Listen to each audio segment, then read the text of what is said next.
Before the age of the twilight set upon the gods, a legend rose to claim his place among them.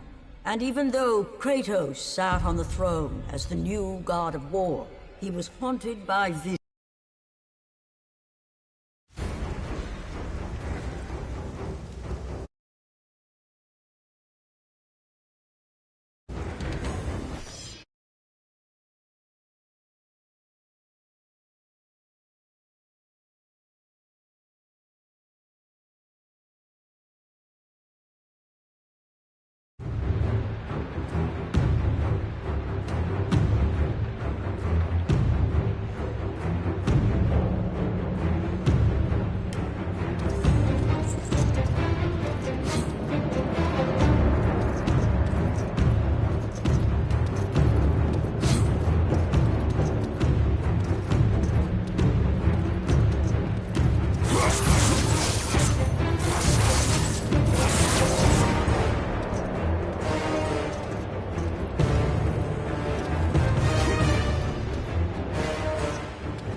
Such chaos.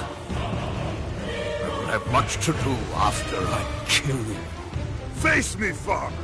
It is time to end this. Yes, my son. It is time.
my world.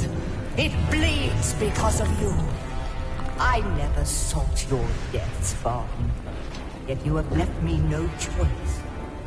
Your pawn has failed you, Gaia. Perhaps you should have chosen the other one. Enough! Father and son will die together!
Nothing but darkness lies ahead, Kratos.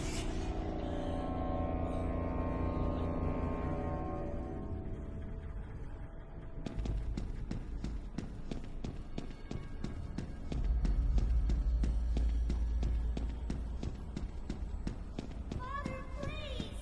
Do not leave us again!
What's happening outside? The people! The fires! Shh! Stay close, Calliope. Mother, I'm scared. Are they coming to get us? Your father will protect us. Man this village! Burn it to the ground! Daddy? Kratos! No!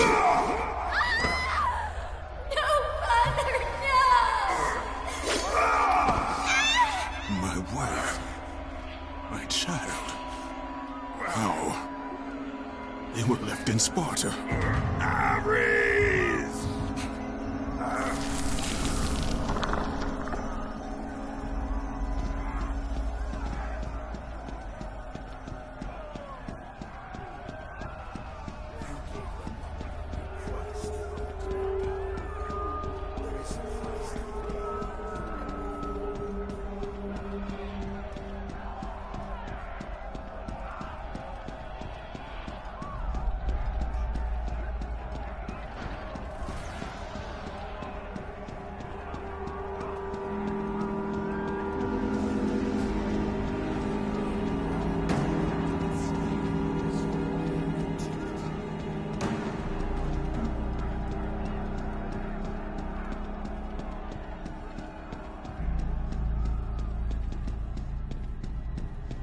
Kratos!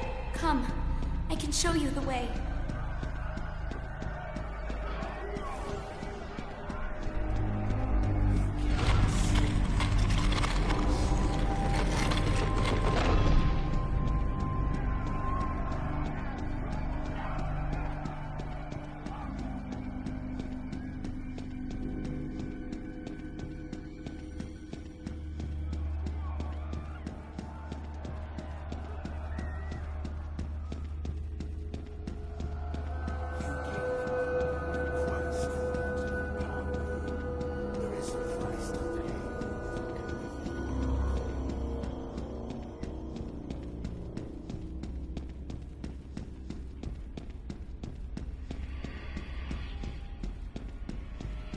Hurry! I can help Kratos!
Kratos, in the darkness, the fires of hope will set us free.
can see the light. It is changing you. It is time to lay your fears to rest. The light reveals the truth. The power of forgiveness comes from within. To be forgiven, you must find the power to forgive yourself.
Kratos! Stop!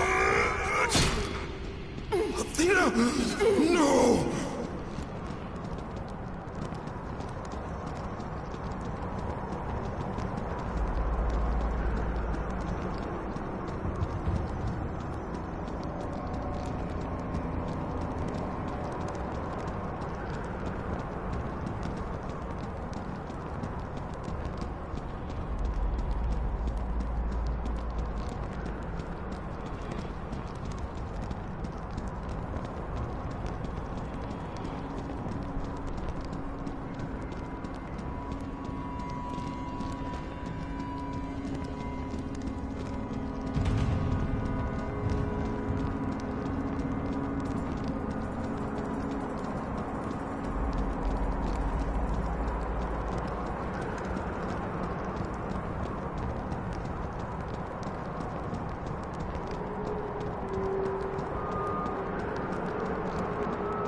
Kratos, fear drove...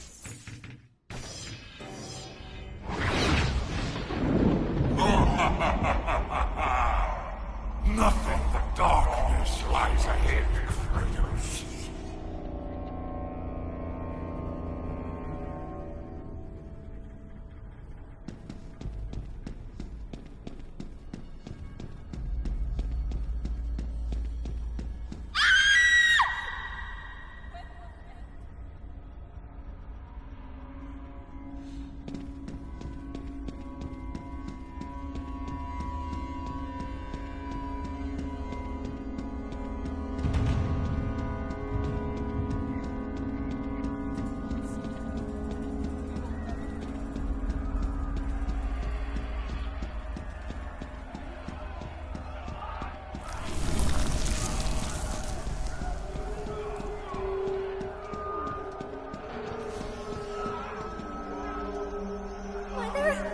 What's happening outside?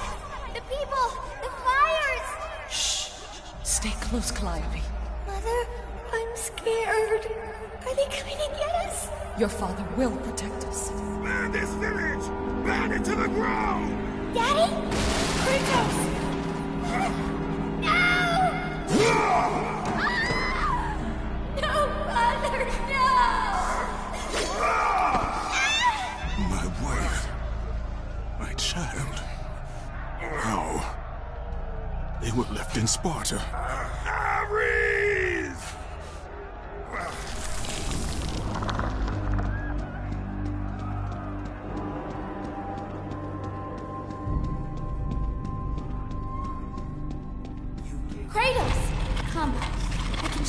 way.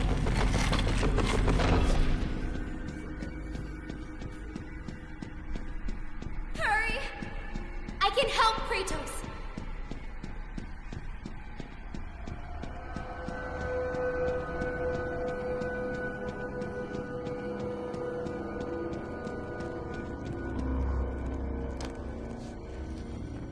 Kratos, in the darkness, the fires of hope will set us free.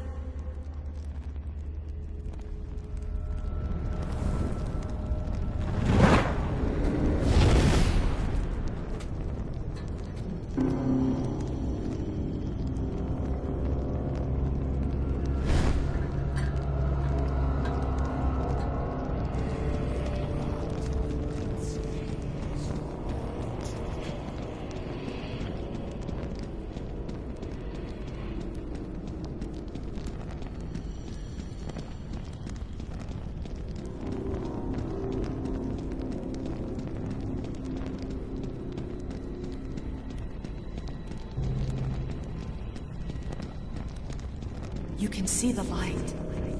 It is changing you. It is time to lay your fears to rest. The light reveals the truth. The power of forgiveness comes from within. To be forgiven, you must find the power to forgive yourself.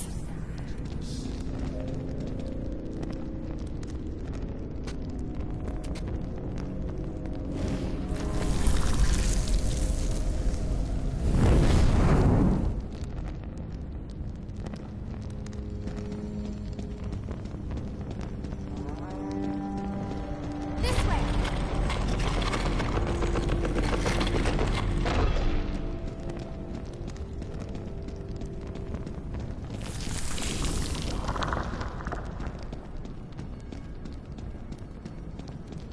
No, Kratos! Stop! Athena! No!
Kratos, fear drove Zeus to kill his father Kronos. The same fear that brought the Great War. A fear that drove Zeus to kill you, his own son. Zeus uses fear to keep you in the dark. Confront your demons and lay them to rest.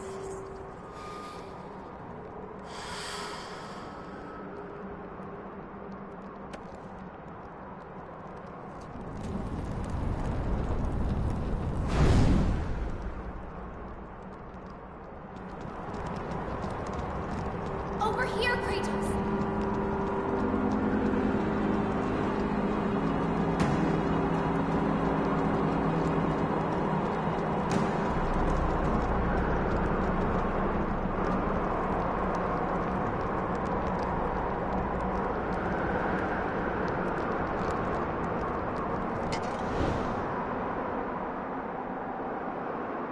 The gods of Olympus have abandoned me. Now there is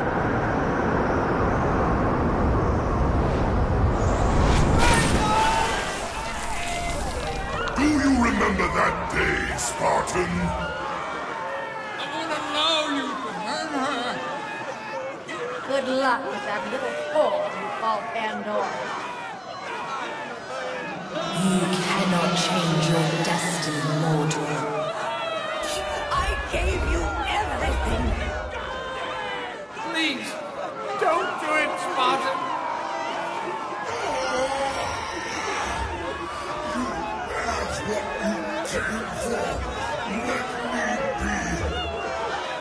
Die, Spartan!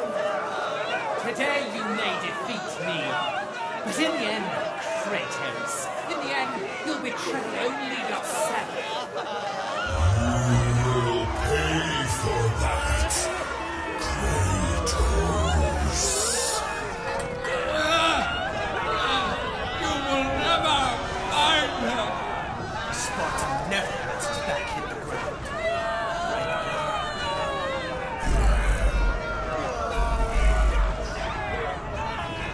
Oh no! Not you again!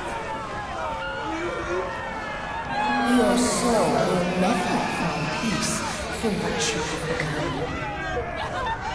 Don't leave me again, Kratos! Wait! I can tell you that to destroy Zeus. Come, I can show you the way.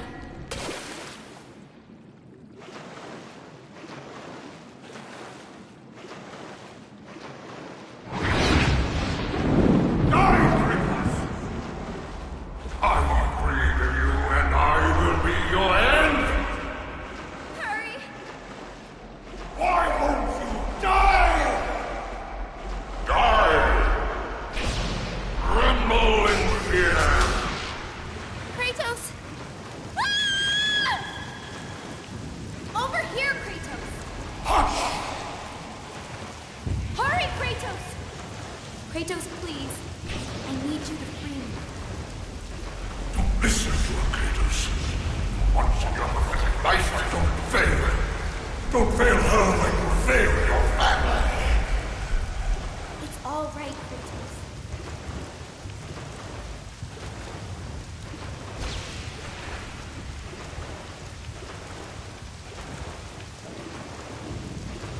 Kratos! You know this is the only way!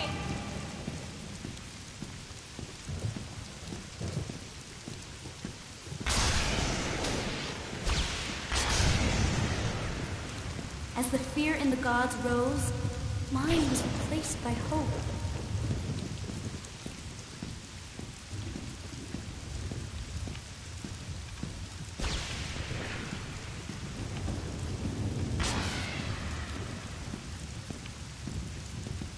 Power to kill a god.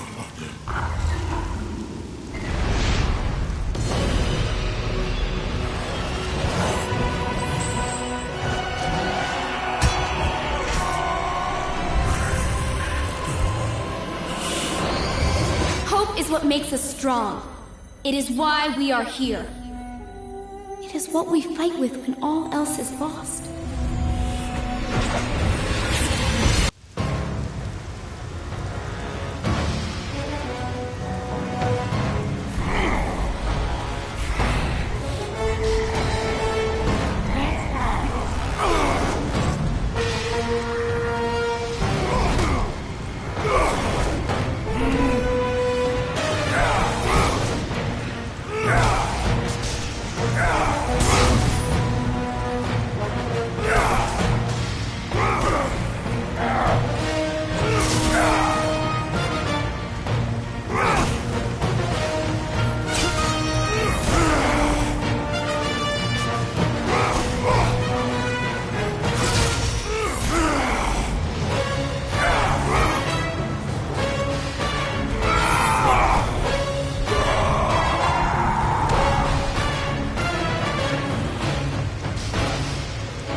Done well, Kratos.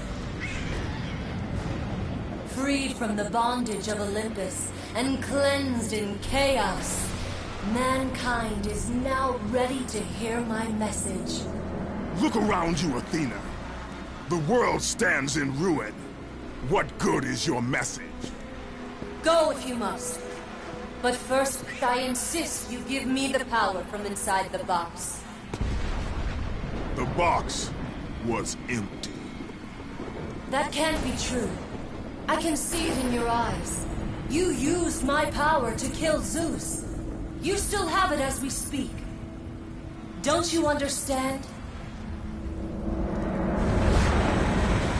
When Zeus gathered all the evils and placed them in the box, I dreaded what would happen if it was opened again. And so, I summoned the most powerful weapon in the world, and I placed it in the box.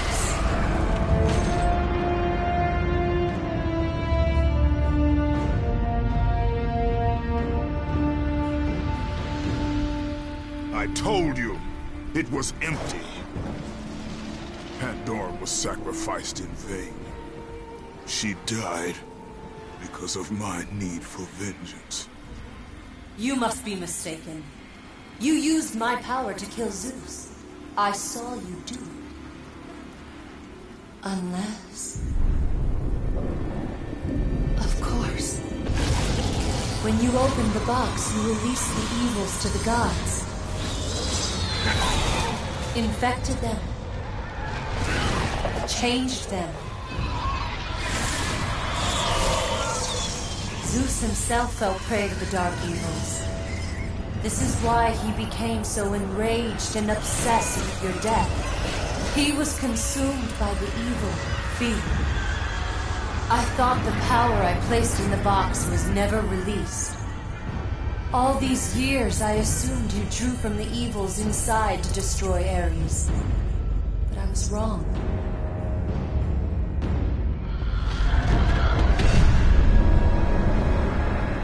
power you took from the box is mine. From it, you gained the strength that Zeus could never destroy. A strength great enough to overcome fear. Locked deep inside of you, Kratos, is hope.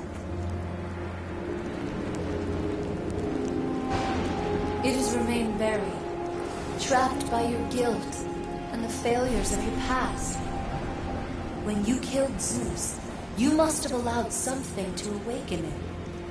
What was it, Kratos? Hope is what makes us strong. It is why we are here. It is what we fight with when all else is lost. What was it, Kratos? All I remember is what I have lost. That is why you should give me the power. I understand its true meaning and where it belongs. I trust you to do the right thing, Kratos. You shouldn't. You owe me this, Kratos. I owe you nothing. I made you a god. I sheltered you from the wrath of Olympus. I delivered you revenge on Zeus. It is over, Athena. You would dare strike me down? Again? My vengeance ends now. You can't!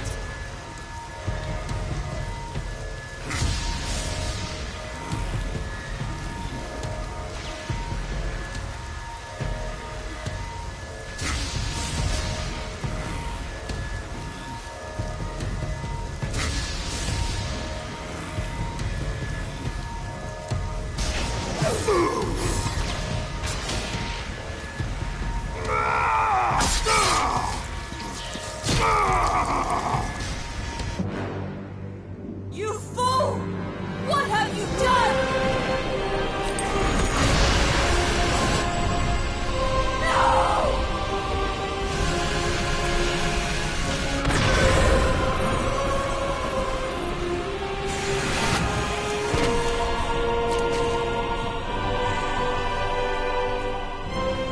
That was meant for me! They will not know what to do with it!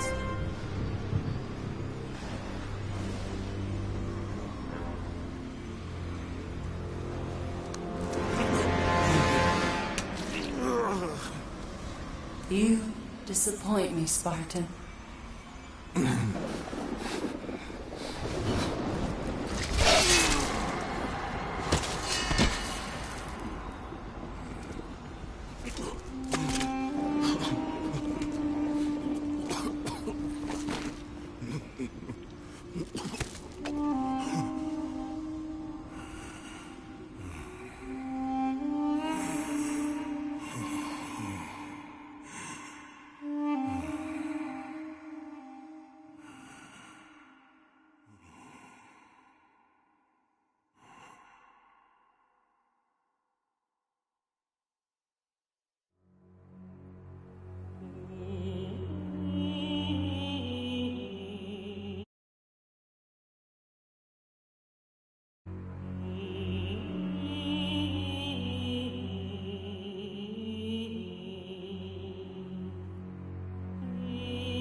First of all, welcome to our 40th annual Halloween costume. Beer drinking and brat eating and fun. It's going to be great. I'm very happy with the way God of War 2 came out. Provided we hit our mark, I was pretty confident that our sales would be better than God of War 1, but I was rather skeptical that our reviews would be. God of War 2, I think at the end of the day, probably equaled, if not slightly exceeded the first, which I was not expecting, and it was quite satisfying. I can't believe I'm fucking doing this. I deserve this one, then. This is the final chapter. So I think big goals for me are to finish this off in such a grand, epic fashion, something that is truly befitting of what we've done, what we've set up in 1 and 2. All right, this is for revenge story. God of War 2 ended up being everything we ever hoped it would be, and probably a bit more. It got reviewed very well. I honestly feel like it was probably about as good a game as is likely to be made on the PS2, and I'm very proud that we managed to do that. Oh, one big family here at SCEA.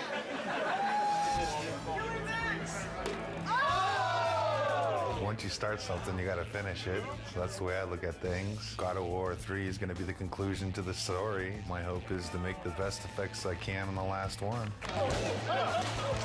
When I think of God of War, I think of the best action platformer out there right now. I think other games and other companies look at us and go, how are they doing it?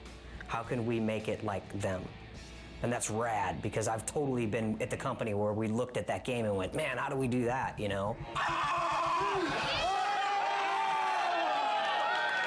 My main hope is that it escapes the destiny of sequels as well as God of War 2 has escaped the destiny of sequels. I'm going to be satisfied if we tie it all up and we can kind of close the book. We're past the stage of figuring out what we want to do. We're now in the early phases of sorting out the how we're going to do it.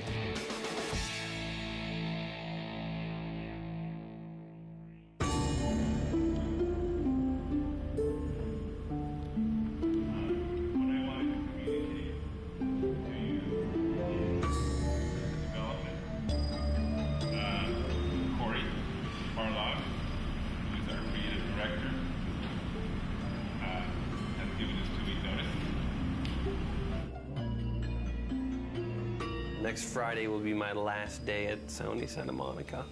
The bomb was dropped. It was somber and everyone was quiet and no one said anything, and perhaps there was a tad bit of shock. It's killed me because I really didn't want to say something, but it's just nothing you can say is going to come across as anything but you're an asshole. When I heard that Corey was going to leave was kind of annoyance more than anything. It's, you know, it takes a long time to make a successful team as much as a successful product. It's always a pain when a key person in that team decides to move on. First emotion we felt was just shock. Didn't see it coming, didn't expect it. It's like dropping a bomb. Well, it was disbelief, obviously. I thought he would be the last one to leave. Incredibly bummed out, like very, very disappointed. You know, you're never really prepared for something like that, you know. They don't warn you very well either. They just kind of spring it on you. It was kind of a bit of a shock. I never expected that Corey would leave the project, so. But once the initial shock died down, I couldn't help but being a little bit happy for him, so because he was getting to try new things. It kind of puts us in a little bit of turmoil for now, but I think we'll work it out. I'm glad he has the balls to stick to whatever it is that he wants, but I'm also a little pissed that he's leaving us in the lurch, just kind of like holding the bag. I mean, I know I want to be here. If he needs to be someplace else, that's what he's got to do. And I think it's better that it happened at this stage in the project than a year from now, obviously. It obviously is a very difficult choice and a difficult time and not a very happy choice to be making. But, you know, on the horizon, the doors are opening. Of course, it's hard to imagine someone stepping into Corey's shoes. He's amazing. Many people wondered whether we could do God of War 2 without David Jaffe, who did God of War 1, and I think we succeeded at that. I think we can succeed at creating a third version without Cory Barlog. I think it's kind of neat, actually. A different director for each chapter.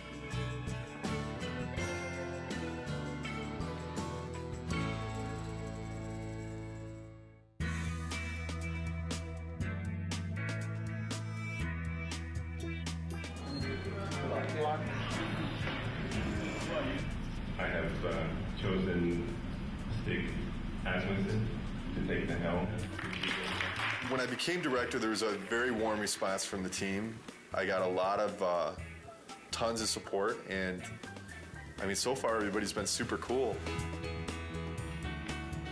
I look back on how Corey handled things and how Dave handled things, and I draw inspiration. I think the most important thing that I got from both of those guys is the fact that they were themselves. I'm super excited about this. You know, this team kicks ass, you know, and it's said a lot, but this type of situation, the kind of garbage that we've been going through in the last month, as far as I'm concerned, this team's second to none. But Stig is fucking amazing. Stig's a pretty good leader, I think mostly because you're probably afraid of him when you first meet him. The entire team really respects him. Everybody communicates well with him, and he's not unfair with any of his decision makings. From my perspective, he is much more easier to work with. He is much more structured and engineer friendly. One of my strengths is to try to lead by example. Hopefully that filters through to the rest of the team and they're able to approach their tasks with total excellence. All those leads from the last game, those key people, they're in place. And that's really where the personality of the studio comes from. That's where the drive of the team comes from, wanting to critique every element and make everything that's in the game the best that it can be. It really is driven from the leads and from the culture of this studio, and that has not changed, even through the turnover. So working on the PS3 is very, very challenging. It's a lot of new technology and a lot of new techniques are required to make a game on the PS3, which means that we have to learn some completely new techniques for writing our game code. It's also a completely new graphics processor, so we have to learn about those graphics techniques and work out how we expose them to the artist in order to make the best possible art and give the game the look that the art team is interested in. We have a similar set of problems working with the designers. People's expectations for games on the PS3 are much higher. They want to see, you know, more enemies and more complicated effects and, you know, more ragdoll physics on the characters and, you know, realistic looking reactions when you hit people. So yeah, there's a tremendous amount of challenge working on the PS3. God of War 2, the team was able to throw so many things into the game and get things up and running and finding out, is that fun or not? The hard transition for God of War 3 is getting all that to work again because we have so much new technology that has to be built. You know what I'm saying? Everybody has to relearn their own personal expectations and their limitations and how they're projecting their schedules and their tasks and things like that. Everybody is counted on everybody else to kind of make accurate predictions on what they can do. It's tough right now because everything's new. It's just so much more involved. That's very worrisome. When are we going to get to the point where we can say something's going to take 4 weeks to do and it's really going to take 4 weeks to do? It's understandable that nobody understands that right now. PlayStation 3, we're able to push a lot more polygons, a lot more texture resolution and detail, so things are hyper realistic. I mean, they're so realistic now that we can actually see pores on skin and hair and eyebrows and nose hairs. You can see everything. We have a lot of work ahead of us. Every character now is like taking 6 weeks, 8 weeks. At least 6 weeks. Yeah, to make one. It's not like before, it's like 5 days we can make one. For me, it's not knowing kind of where the limits are. You can make stuff look so super realistic now, and that takes a lot of time. Whereas before, we really had defined limits. Yeah, it's exponentially more complex. And the other big thing is, this is going to be our first PlayStation 3 game, and we're expected to be able to beat games that some studios have released 2, 3, even 4. Gamers are expecting us to have better technology, better art, better visuals, better gameplay. Across the board, they expect it to be better. And that's pretty intimidating in itself. We're going crazy with the detail. When it's done, I think it's going to look incredible. You're going to see Kratos do a lot more subtle movement, more facial animation, things that the human eye just, usually takes for granted, but now we can include all those things. The things that we can actually accomplish are starting to now really become things that are only limited by our imagination. With the new hardware and the new system, we're able to kind of start pushing the player experience and creating like a much more kind of cohesive world. And like, the Titan before used to be in a cinematic and now you're actually like running on the damn thing. So it's like, whoa, we're getting there. Titans, we've never done anything like that. They're pretty crazy. It's insane. The fact that you're going to be able to run around this like moving character and it's basically a moving level, it's pretty insane. From a a programming perspective, they're a big challenge. We designed all of our animation systems and everything to deal with a roughly 2 meter high character. Exactly. Where, if his little finger twitches slightly, there's not too much of a big deal. Exactly. But when your character's 2 kilometers high, then a little twitch in the finger suddenly becomes like a really big deal. The very first moment those were mentioned, I was like, oh Jesus, this is going to be a big problem. Yes. But hey, I mean, it wouldn't be God of War if we didn't try something we didn't think we could do when we started. Because I'm very proud of this game and you guys, I've invited a storyteller friend of mine to come in our walkabout. So Stan Lee is going to join us today and check out your work. This is such a cool time to be just walking around the studio and looking at things as they're coming online. Every month, we do a walkabout, and it's largely for the team to kind of, review each other's work and, and really compliment each other.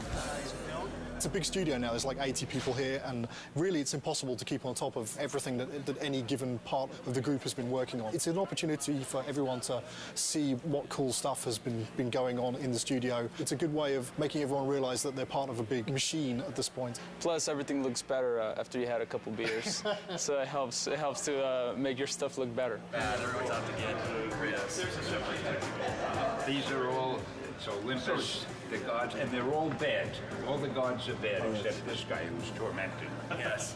That's great. His line is, in the end, there will only be chaos. And then the next game you do is called Chaos. That's a great sequel. There you go. Zeus's brother Poseidon. Terrific. Terrific drawings. Hera. Yeah. I love to write dialogue. Maybe we could try something new. A video game with lots of dialogue. I'm sure it would sell like a bomb. And I love the way this hand is there. Oh, gosh. Oh, yeah, and then when he moves the hand, we'll like make that to kind of get destroyed a little bit and get all kinds of dust flying off of it. This is one of the best things I've ever seen. Cool. That is beautiful.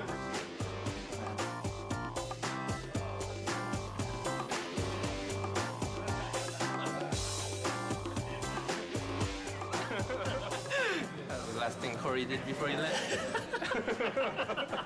Okay, so long, fellas. We're just giving each other props here. Yeah. Cheers.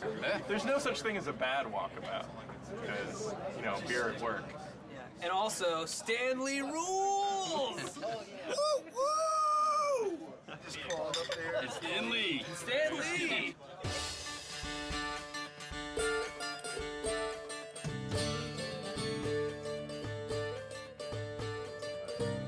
I'm fine with it as long as we make it seem like it's in-game as much as possible. I'm still learning every single day, and I imagine that process won't ever end. And there's so many things that you can learn from every individual on this team. Stig is kind of man of the team, very easygoing, very casual, but he's also extremely intelligent, very thoughtful. I think the thing that's been successful for him is that people just want to help him out. They just want to make a good game.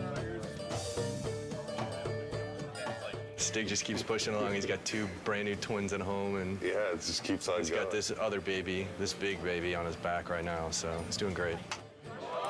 Since last Halloween, we made a lot of progress. We've got the story of the game done. We've got the whole design direction completed. 3 months from now, we're going to be doing our press event. Everyone gets to go home early! The first couple times when Stig addressed the team, it was so clear how nervous he was. He would kind of stumble on his words, and he'd literally, turn red, like a stoplight. It was really kind of endearing. But then to watch him sort of evolve, and honestly, I think I was a little bit concerned that, our game director is our public face. And we actually gave him, some media training. And Stig actually asking people, he says, honestly, I don't want to think about all this stuff. I just want to be myself. Is that okay? And they said, you know what? Absolutely. That looks good. Oh, wow. So that's how tall Kratos is. He's probably closer to the size of this guy. Will is our stand-in Kratos when Kratos isn't here. I'm about as close as you can get. We picked the venue and the location for the spot, and we brought all the media here. We have something like 60 people here from the media. I can't wait for them to see the actual gameplay. These guys are going to be thrilled. Love Kratos. Kratos is hot. Be nice to see if he ends up a god or destroying Olympus.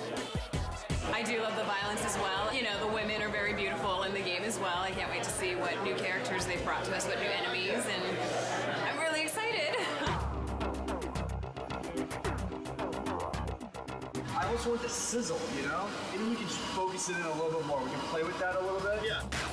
The development team has worked so hard on this project, so it's really fun to see when all their hard work comes to fruition. I'm going to get through the first couple slides up here, and then I'm going to start to walk around. Nobody has seen the gameplay outside of our studio, so this is going to be the first time. I want to get this over with. I'm nervous, but I'm also excited about this. I think we've got something really cool to show. I'm looking forward to seeing people's reactions. Can we play it? This is our first big kind of press thing. There's definitely some nerves with that. Anxious. I'm definitely anxious.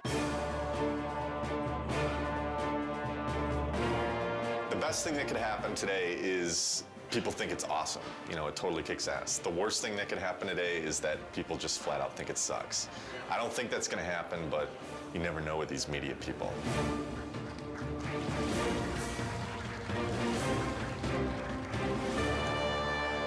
What is the vision for God of War 3? We want to define this generation with this game.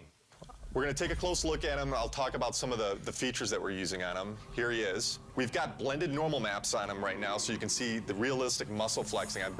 I would imagine that we've got one of the most advanced systems for that in the industry right now. The battle's in full swing. The god Helios is in battle with a massive titan. And Kratos is going to launch into battle and start doing some damage on the grunts here. Now, Todd can easily just grab one of the grunts by pressing circle, and if he continues pressing circle, he can beat the crap out of him. But if he presses triangle, then he can rip them apart. If he presses X, then he can throw them. And one more move, square, uses it as a battering ram, and then he can take it, mash circle, smash his head against the wall. And all these moves are interchangeable. Meet our latest AI, the Chimera. Part snake, part goat, part lion. Todd has just unleashed the cestus on him, and you can see it's a brawling weapon. Now, the way the Chimera works, it's a three-stage enemy. First, you fight the snake stage, and then it changes its stance, and you fight the lion stage. We're really having fun with gore in this game. Entering the Cyclops. Every action that the Cyclops makes is a direct reaction from the pain that Kratos is inflicting on him.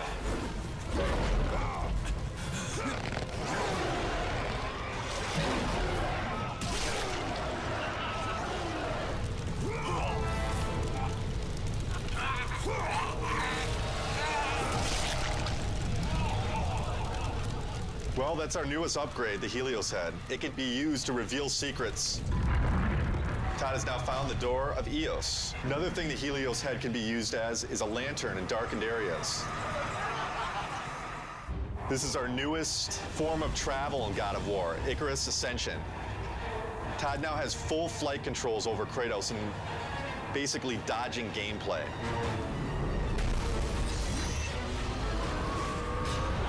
That's it. Oh my God, fantastic. It was great. It was phenomenal. I mean, like, I thought that I had a concept of what it would be like, but this pretty much blew everything completely out of the water. We're putting a lot into this game. I said I think this game needs to be a defining game for this generation, and I truly believe it will be.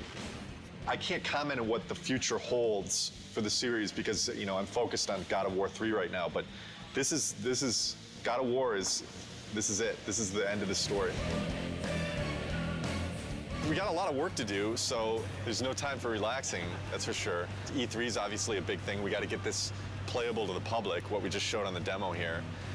We're in pretty good shape for that, but we got to get the game done. But we still got a lot of work left to do.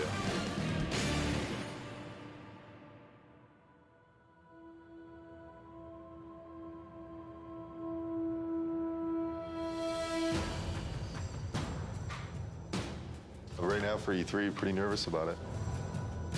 Nervous, I mean, think nervous isn't a bad thing. You know, you should be nervous. Your nerves should be on edge or else you're not going to get the thing done right. It's kind of ironic that most people would have been happy with the reaction for the press demo, and we were kind of like, we could have done better. We've undertaken to basically change the rendering path between February and E3 to make it look much prettier and gen. We have this amazing capacity to never know when to stop. Hopefully it'll all come together. I think it will. It's looking very nice. We definitely know how to pressure ourselves. This team sets the bar really high. We could settle for a lot less and probably be a lot closer to being done, but with this group, they're never satisfied. Yeah, we never do things the easy way. Personally, I'm worried, but then I think it's good that I'm worried because that forces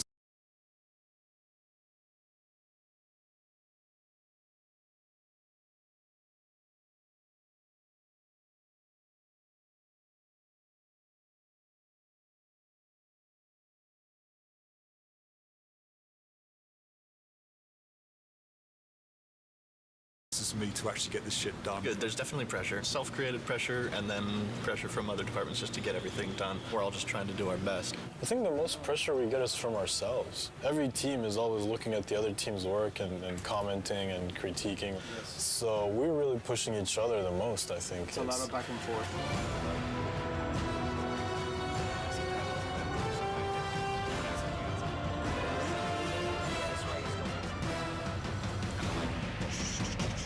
The following week, it's absolutely nothing moves because we're going to need to take every freaking second to make sure it's stable and we are at frame rate. So, stay with that. You want to just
The dead soldiers on the ground aren't in the poses? Nope, and they don't have blood streaks and stuff in here. Tyler's doing blood streaks. All right, so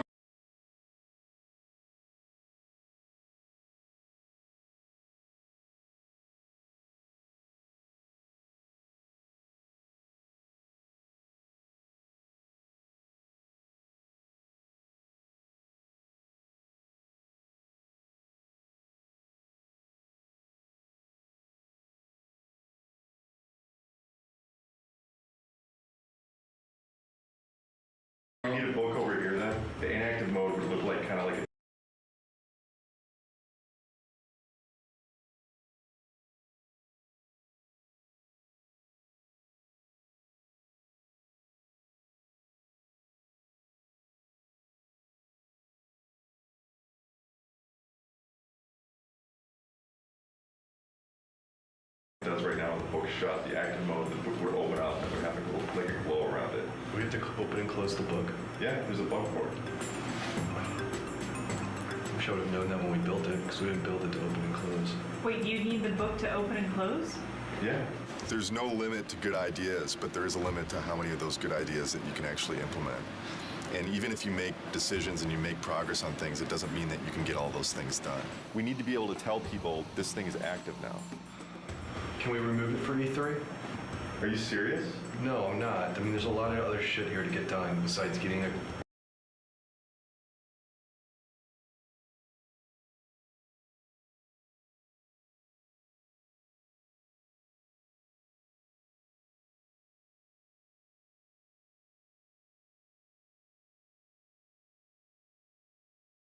book to have in an active states. Let's say we don't do the open and close for E3.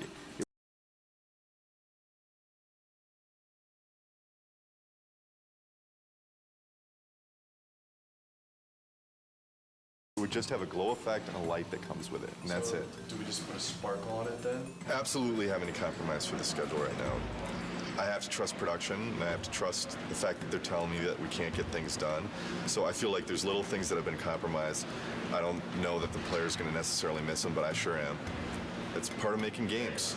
You don't always get what you want. This seems like harder than the last time I played it. We have to keep in mind that somebody from the street is going to be playing those harpies. And I don't know.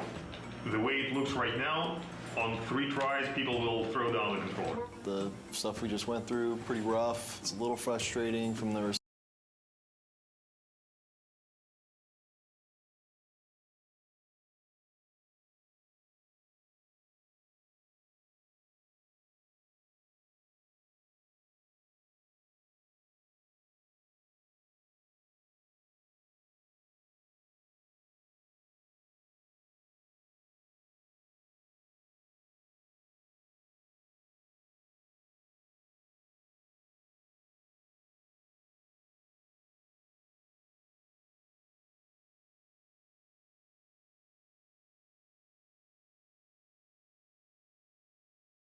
that it's been kind of at this state for a long time now, kind of wondering when it's going to get fixed. The struggle or the challenge. If it doesn't get fixed this week, we're screwed.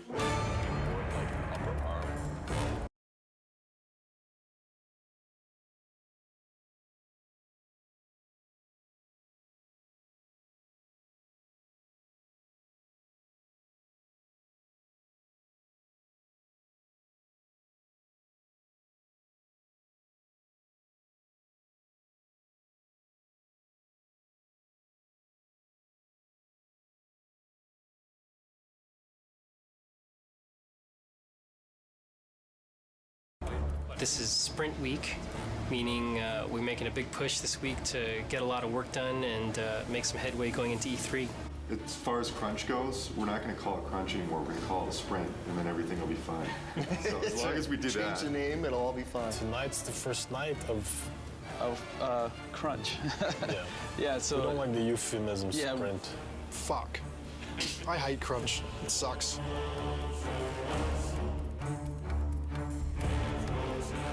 Right now, I'm creating a new build, and hopefully that will enable the rest of the studio to then continue working on the awesome content that they're creating for E3. They're definitely waiting on me. Definitely. As far as my end, I feel I'm okay, but then at the same time, I kind of feel like I'm waiting on technology a little bit to kind of come online. We just have a ton of bugs to fix. We're getting new technology right now, and the lighting's kind of broken, fog's kind of broken, so we're just trying to kind of survive, fix all our bugs, and get all of our tech in place so we can get this thing done. You're sprinting now. Yeah.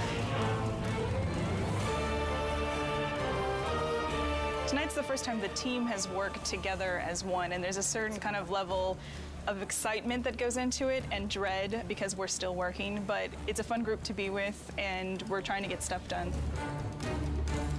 You know, we can only do so much, right? And we'll just try to do as much as possible, as quickly as possible, and that's it. Hopefully we end up with something pretty cool, though. This is the biggest E3 we'll ever have. Everybody wants to still see if Santa Monica still has it.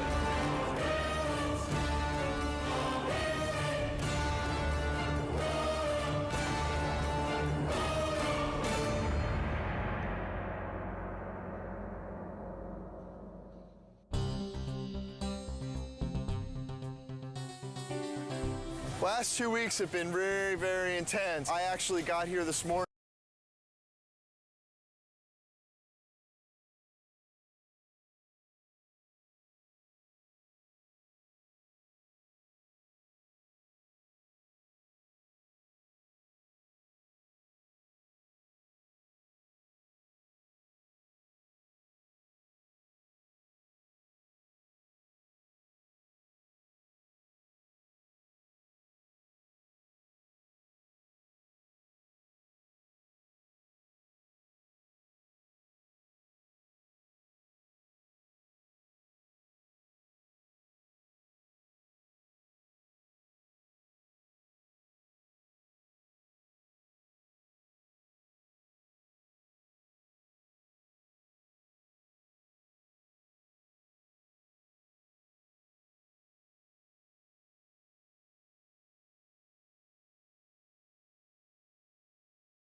A half hour before the shrine actually opened to deliver live code for what we're playing this morning. I didn't have that code until yesterday afternoon. The Sony press conference is their big moment, 2 hours to like show all the new stuff they have. And it's going to be broadcast on live TV and web. And we're going to end the show with God of War 3. Anytime that you go first or last, if you open the show or close the show, it's an honor. I guess we're happy that Sony seems so committed to our game. It's nice that all of our hard work over the last 7 years, really, because that's how long we've been working on the God of War series in total, is really getting the reception that it seems to be getting. We're real excited that we're closing the press conference. It's a great opportunity. It's a great way to end. We're going to be live on stage playing real live code, so nerves are definitely high. Like a lot of jitters. Stig's going to be talking and I'm going to be playing on stage, so a little stressful. Got to take the edge off a little bit. Headlining scares the shit out of me. I've never done something this big, standing in front of 2,000 people or however many it is. This is one of the most eagerly anticipated games of this generation. I'd like to invite Stig Asmussen to the stage to show you the first few minutes of the jaw-dropping God of War 3.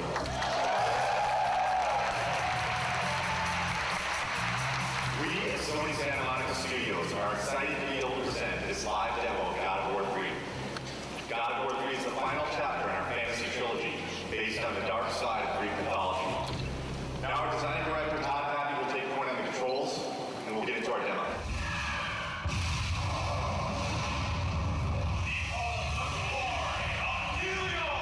I'm really anxious. I'm really excited. This is a really important moment for the team. It's important for the game. I hope that we make the impression that we always strive for.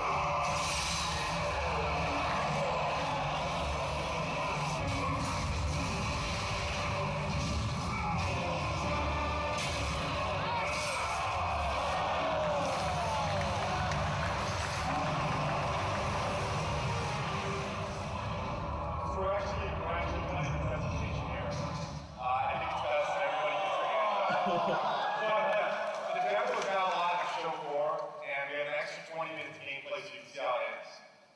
God of War 3 is due for release March 2010. Thank you. One line. Amazing, fucking awesome.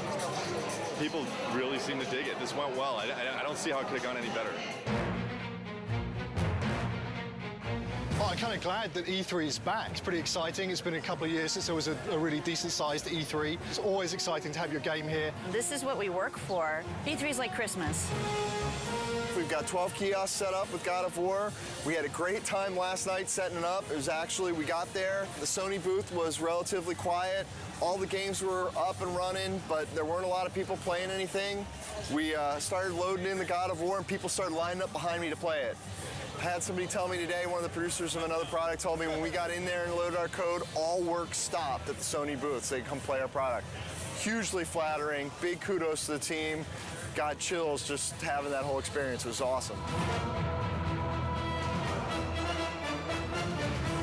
It was excellent. It was, you know, disgusting and exciting all at the same time. I waited an hour to play in that game. When you finally get to decapitate Halo's head, that was like amazing. Didn't expect to see that. It's pretty brutal. I mean, way more brutal than like the first two. Every new game, they bump it up a little bit, so it's definitely good stuff. I waited in line 2 hours to play. What can I say? It's God of War with unforgiving amounts of violence, great gameplay, kind of thing that, you know, you just spend all day playing, not call your girlfriend, whatever, who cares, right? Super pumped to see it. It makes me so jazzed. So this is Christmas. This is Christmas. But it lasts 3 days. We can't believe it's back, you know? It's like awesome. Really good. I'm so fucking happy that E3's back. I mean, it means so much for the industry. Seeing people's faces when they play, we just ship it out to the store, so the team really doesn't see, you know, people's reactions and just even the oohs and ahs at the press event. It makes it all worth it. Just seeing like the people's faces. I mean, that's why I make the thing, you know. I want to take people to that next level. I think this is what excites the team the most when they get to see people's reactions. We work our asses off before this to just get the demo to be as polished as possible, and you know, we're trying to represent almost a finished product when we're not done with the game yet. So by the end of this, we're so drained, put so much energy into it, that all this energy coming from the outside just builds us back up and gives us that ability to finish the game.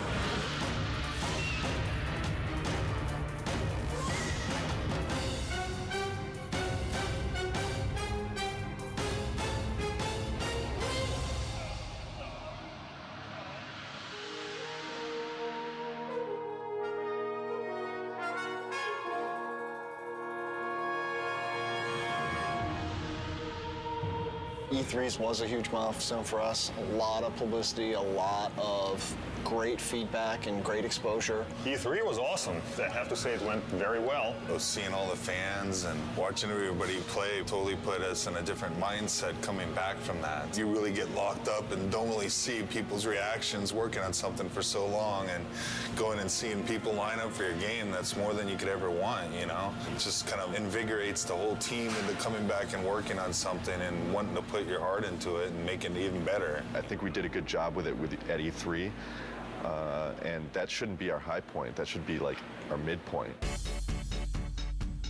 Alpha is when the whole game from start to finish needs to be in one bag. It can have placeholder assets, but you can fly basically through the whole game or walk through the whole game, and everything's represented in approximately the way that it will ship with. Yeah, so ideally by Alpha we shouldn't go, oh hey, we need that extra bad guy, or hey, we're gonna add a new boss. Which we've done on other games, so. But ideally on God of War 3, you know, Alpha will be, okay, all of our pieces are in. And then after Alpha becomes Beta, and Beta is basically art lock. I want to make sure that when I'm playing the game, I've got a smile on my face. You know, I've played God of War for the last 6 or 7 years of my life now.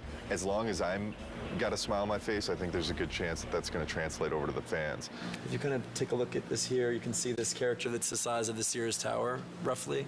It's about 1,500 feet tall. It's a different kind of boss battle. Kratos is more than Gaia, is more fully alive, and you're more fighting on a character that's moving around. So this has been very tedious and challenging and time-consuming to put this together, but I think at the end it'll definitely be worth it, and people will feel like they're playing something they never played before. Kratos will actually thrust his hands forward and do a scrape and leave his fingers there, so that you can actually attack his fingernails. We'll have a breakable on the fingernail, and then the fingernail will bring up a circle prompt. You'll grab onto that and in the CS move, and then basically do a struggle and then rip it out, and it'll be kind of a gory, cool, memorable moment. We actually want to make this awesome. We want to make this gameplay super exciting. It's going to be everything people expect from what the Titan fight should be. What are the big tech issues, Chris, that you need support on? The only big tech issue we need support on at the moment is the issue with the collision. The more static you can get him, the more precision you will get in your CS move. The problem is that since it's a skin collision, the skin itself is not just a non-deformable object that you can rely on to not have change from one frame to the other. That's the biggest issue we can have.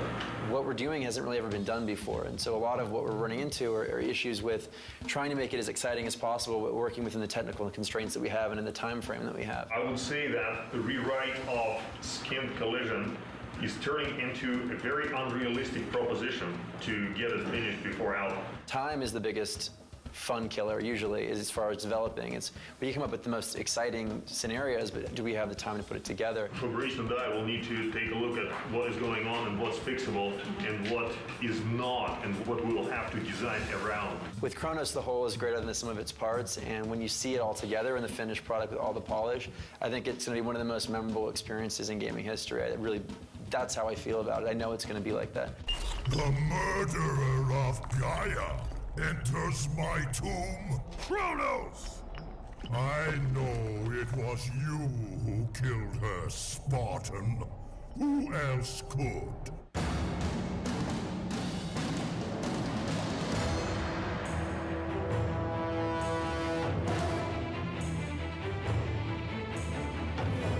About a month back, maybe 6 weeks back after Alpha, we were looking at the end of the game and we felt like there was a lot of fighting and it didn't really tie into the story.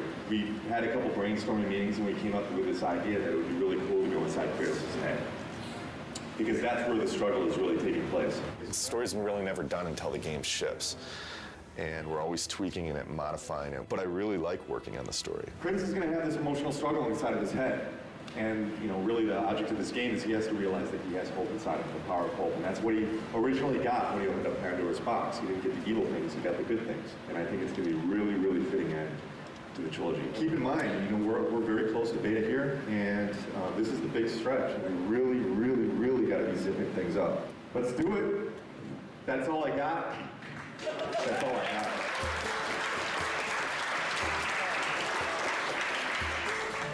This is the third Halloween. I think for many it's probably a big relief. We're less than 3 months away from being done. It's been 2+ years. It's been an incredible journey. We've overcome so many pitfalls along the way with change of personnel, project redesigns. Despite all that, we've managed to continue to elevate and continue to push ourselves and continue to make the best products we as a team can do. And I think God of War 3 is living up to that.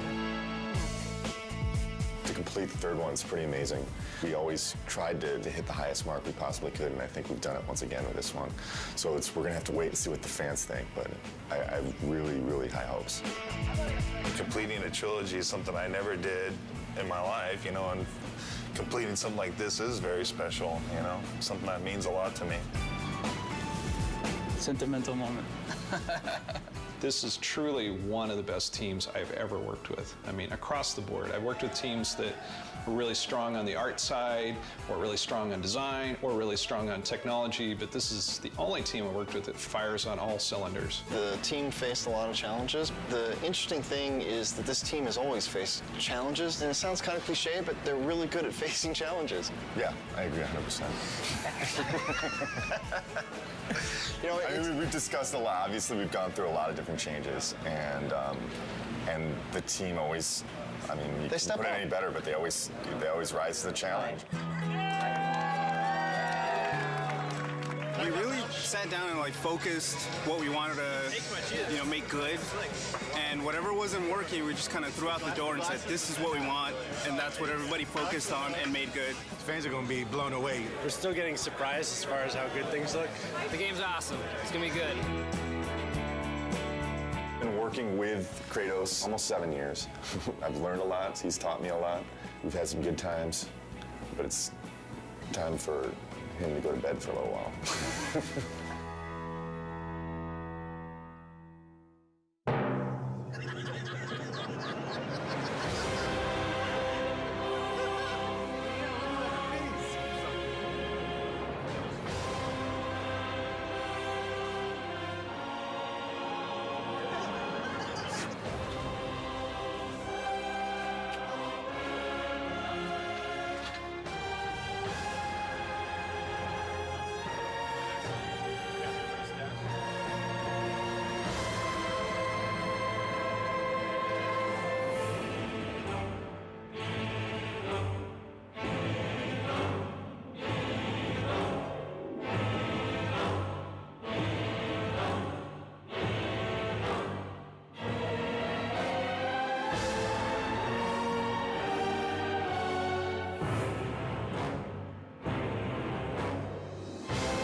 This recording session for God of War that we're starting today is the culmination of a lot of preparation. This is definitely the most complicated session I've ever put together.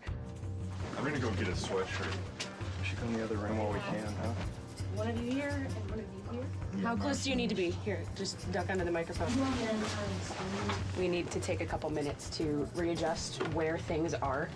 I'm a little nervous about this session, just the number of variables. We've got a lot going on. 2 actors at a time. We've got a lot of people going to be at the session. We've got facial capture, we've got teleprompters, we've got all kinds of stuff. It's a new studio. There's room for error, but I like to think that I've nailed everything down before we got there. But I'm definitely, my breath's coming a little shorter today than it normally does. We are moments away. What was it, Kratos? All I remember is what I have lost. That is why you should give me the power. I understand its true meaning. And My character, I like to think of her as she thinks she's doing something good, but in reality, she's trying to take over the world. Kratos, she is the key to our revenge. I trust you to do the right thing, Kratos. You shouldn't. Kratos, I found out, is a piece of me that I kind of didn't know existed. It's kind of a dark side that it really is fun getting a chance to explore. I delivered your revenge on Zeus. My vengeance ends now. I owe you nothing!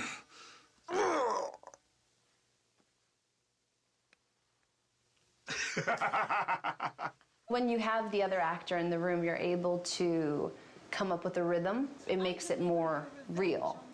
I really, really like it. It gives you a chance to play off of what the other person is doing as opposed to doing it by yourself. We're getting so much from this performance that we wouldn't normally get. I'm totally stoked about it right now. You owe me this, Kratos. I owe you nothing! Bravo. That's perfect. Awesome. Excellent. That was it. That was it. I knew you'd come back. I've never worked with the prompters, and it's really freeing for the actor because, you know, you're looking straight ahead instead of always, you know, face down in the page, and it's really a cool experience. Find the labyrinth! Ah! Ah! Please! Help! Kratos! One of my favorite things to do is scream. I really, I don't know why. Maybe, no, I don't know why. I saw Zeus torture my father.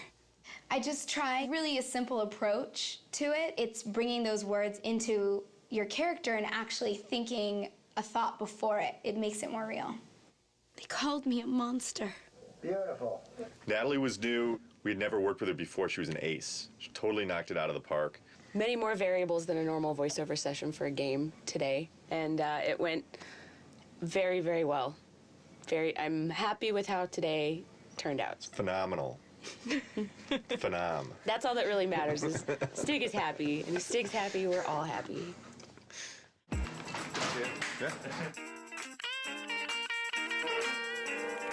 Who is Hercules? Well, it was me for 7 years on TV, so this is a whole different look. I didn't quite have that look. I had kind of more gear on, and I didn't weigh, 4,000 pounds. This guy's like about 12 feet tall. They called them labors. Ha! There you go. That was good. That was really good. Yeah. Kevin Sorbo was obviously an easy choice because he's Hercules, but not necessarily in terms of the way that he's played Hercules in the past, a little bit of a departure. Can we get, but this time, brother, more seething? But this time, brother, this time I will destroy you. That's good. In this game, he's a much darker brute. He's not the brightest light bulb out there, but at the same time, when it comes to war, he's brilliant. The direction is more pissed. Okay. As pissed as you can get. The most valuable I can be is to take what the creator of the game has been imagining and seeing on paper for a long time and bringing it to life with the voice. And trying to find different ways to get to actors to achieve what he wants to do. Try one thing, if you would, Kevin. Yeah. Take the breath after stables, and then you can finish off the phrase. Okay. The most frustrating thing about doing voiceover is the amount of time you've got to do each line. You've got to repeat it, but you've got to also do it in so many different ways, so many different inflections, and you end up losing your voice. Have you not killed enough of your family? That's a Good. That's very good. It was a slam dunk. He really brought a passion to the character. He was very professional. His voice was kind of running out. That's when he gave some of his best stuff. Fantastic. Beautiful. Yeah. Fantastic. Thank you. It wasn't the same Hercules, not even close to it. So it was a darker and more sinister person and a more evil person to deal with and play. But, you know, from my standpoint, it was a lot of fun. It's the way to start. New Day recording, very excited about it. Today we're doing Rip Torn and Malcolm McDowell. The game's based on Greek mythology. This guy's like the Smith god, and he's like... Oh, he's the Vulcan. Yes, That's exactly. The Roman name for Hephaestus is Vulcan. He's the god of fire, and he's a great blacksmith.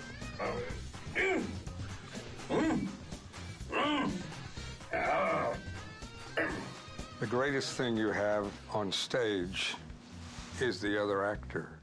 I don't get extra pay for this. Thank you. They are entertainment, and they are movies, and you can get involved in it. It kind of gives you a semblance of what live theater used to be when you had audience participation. Yeah, I kind of look like that. Ghost of Sparta, it is you. Well. I thought Zeus would have killed you by now.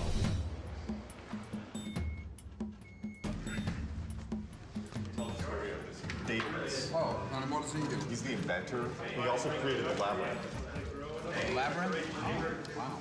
And where is the golf course? It's really cool. Eat lunch with Malcolm McDowell. You can't beat that. The ice storm, that will give me the power to bring my son back to me. Where is my boy? Awesome. You bastards! That was awesome. Fabulous. We want to protect it with one more, please. Oh, we're not going to go protecting all these takes, are we? Yeah, Don't we tell are. me we're going to do 2 fucking takes. Why don't you just use a bit of proper tape? Why do we have to do 2 takes of everything? Well, because we... Not for protection. Yeah. Oh, come on. Let's listen to it. That's nonsense. And we're going to listen to one line, be right with you. Okay. You don't mind, right? Because it's really, if I'm in a jag and it's going, it's going. I hear you.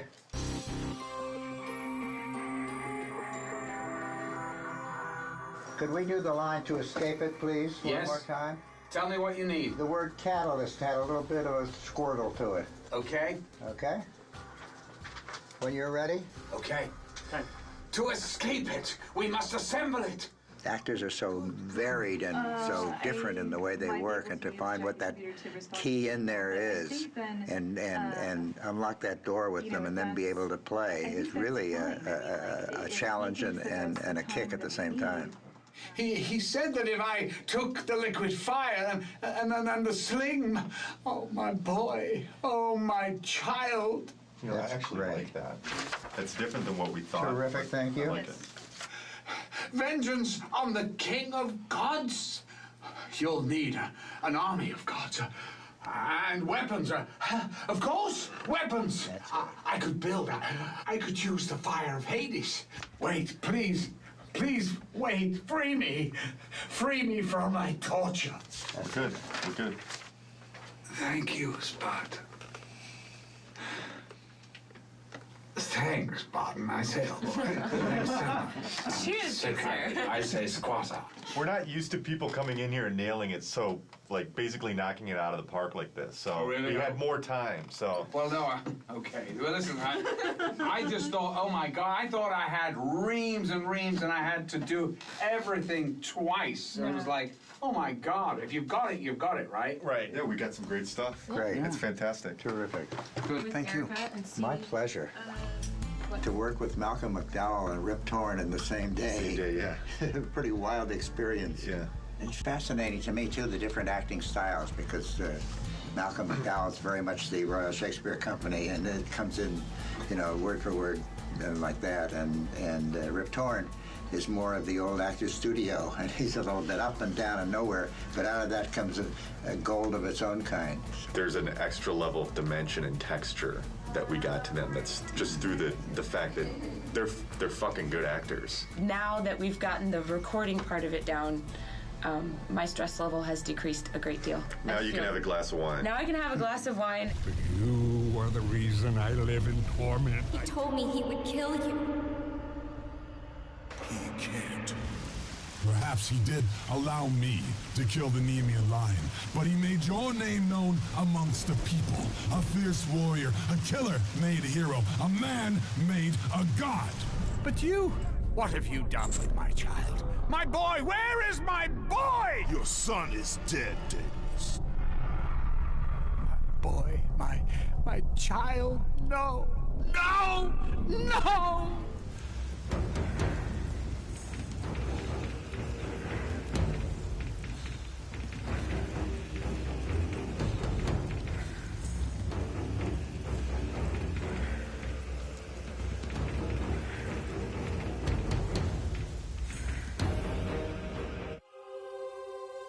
I love brainstorming. That's one of the best things about games. Right from the beginning, it's just a creative process. Yeah, it's fun. What happened to the original concept art for Poseidon? No, the concept art for Titan, a water Titan. Can we bring it up on here? Yeah, that's fucking sweet. That's really fucking cool. He's even got the tentacles. Whatever we come up with, it's like, hey, that would be cool. We could, and we just make it form out of water, whatever it might be. A lot of talented people were sitting in that room figuring out, oh, this would be cool, this would be neat, throwing out all these ideas out, doing our best to trying to live up to the God of War 1 and 2 standards, which are insane. Really high. It's like it has to be like almost like in a shape that's like scary. I agree with that. When you pull the camera out, what do you see? And if it is like he's turned into like a huge squid and she's all tied up or something like that. But as you're like fucking flea size and as you're running around, you see a big part of this. Well, what do you think about maybe that whatever that thing is, it's a lot of different things? It's everybody, you know, it's not just one person that comes to the table and has, okay, here's the perfect idea. It's everybody rifting together. Just like the idea that Poseidon swells up with water and just becomes semi-translucent and you can see all his veins and stuff. And so that way you're actually hitting flesh. Going off of sort of like Will's idea and a combination of the things that we talked about is his skin is basically like a jellyfish. On the inside of his body, he has all the bones. He has actually a bone structure. That way we have a creature that, you know, looks like it has some meat to it, made out of the ocean. So I think, like, going off of what you were talking about, where it's like maybe you've got like reef and seaweed and stuff like that, we could probably make it look like water's running through that stuff. I would hope that we at least all kind of get on the same page. At the end of the day today, it's like, yeah, this is kind of somewhat direction we're going to go. Maybe it starts off and a wave crashes up, and after you see like this far shot or something of a wave kind of overtaking Kratos and Gaia on the side of the mountain or something like that, you're freaking out. I was like, you're probably freaking out right now because of the cinematics. And then afterwards, guys, like, something's fucked up right now. I can't move. And then Kratos has to go out and find out what that thing is, and he runs into this one thing. It's like, what the fuck is this thing? And it's obviously connected to something else. And then he finds the other thing later on. And at the end, there's this big reveal, and it's like, blah! And this is what this whole thing was that you were fighting it the whole time. I think that's cool pacing, because there's always a question in the player's head while they're proceeding. It's like, I don't know what the fuck this thing is. When they first approached me to work on Poseidon, they told me it's going to be the very first big boss fight. Poseidon, if you remember from God of War 2, he looks more like just like a human god form, but in this game, he jumps down from Olympus into the ocean, and then he emerges out as a big water creature. This is my first sketch I did for Poseidon after doing a bunch of research on exactly what Poseidon is, the god of the ocean, the god of horses. So I thought to incorporate this design of a creature, of him being made of water and the actual waves kind of looking like horses. And then this is another one along the same veins, having a lot of horses, so just kind of going wacky. Another sketch I did was this one where I incorporated multiple Poseidon's heads throughout the design, showing that he's in control of this water tentacle.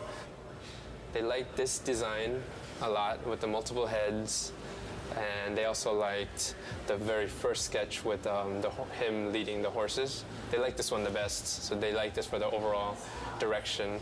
They saw this, they liked the feel of this, but they didn't like the direction of the octopus limbs because of previous bosses that we've had, like the Kraken. So this is just one of the limbs of the Poseidon creature, one of the arms. This one I incorporated the multiple faces, and then a lot of the crab legs, and then this is another one I did, and this one I wanted to kind of bring back because he's the god of horses to kind of capture some of that feel. So eventually they decided that instead of having two different arms, you're gonna just be fighting one arm. And they also like the idea of the horse. This is the final, the very end, you're gonna be opening up his chest and revealing like this membrane, jellyfish kind of membrane, where you stab and eventually kill one of his limbs. It's later going to be revealed to you that the whole time you've been only fighting one of his limbs right here. It's going to be a really cool, big moment in the game. Turnarounds are looking pretty nice. Today I'm going to be having an art review.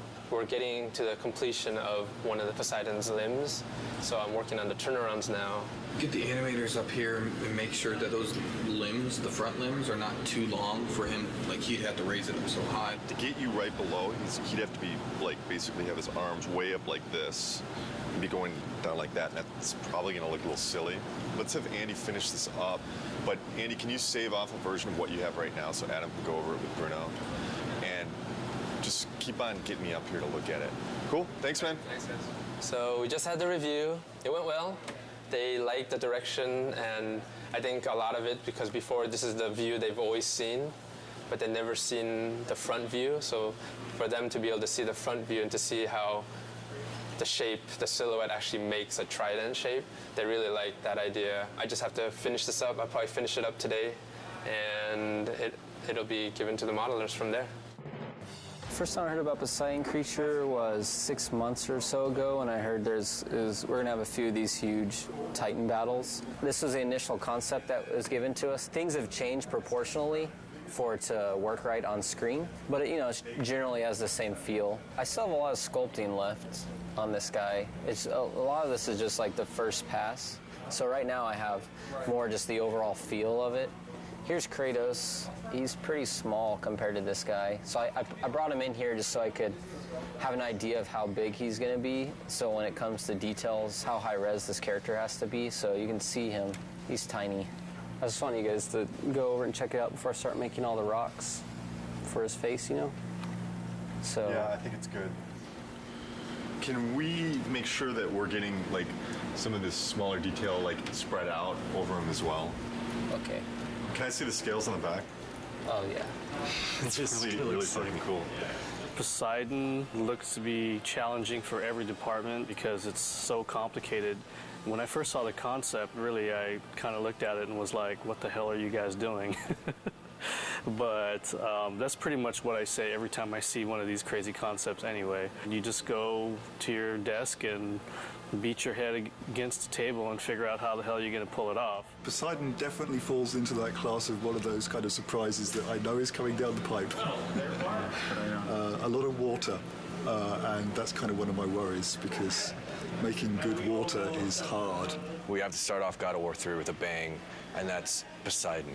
And Poseidon's going to be a water creature, so we have to make water look good on that character. I started doing some research on how we can make a character feel as if he's basically a waterfall, if there's water running down him. And I spent a couple hours, and I've put together the model that's behind me on the screen here. We basically want to try to prove the technology that we can make a model look like it has water running down it. We don't have the Poseidon model built yet, but we have Zeus. Poseidon is Zeus's brother. They'll probably have similar type proportions. So he was a good test. This is a shader that I put together. It's pretty crazy with all these different connections. There's several different normal maps that are scrolling on top of each other. This probably took me 3 hours to set up the shader on top of an existing model. So where I want to take this now is I'm going to give it to the effects department, and I want to see like chunkier spraying water kind of coming down off of him. And then basically any area where water hits the surface, we just want to get little particle spray coming off to,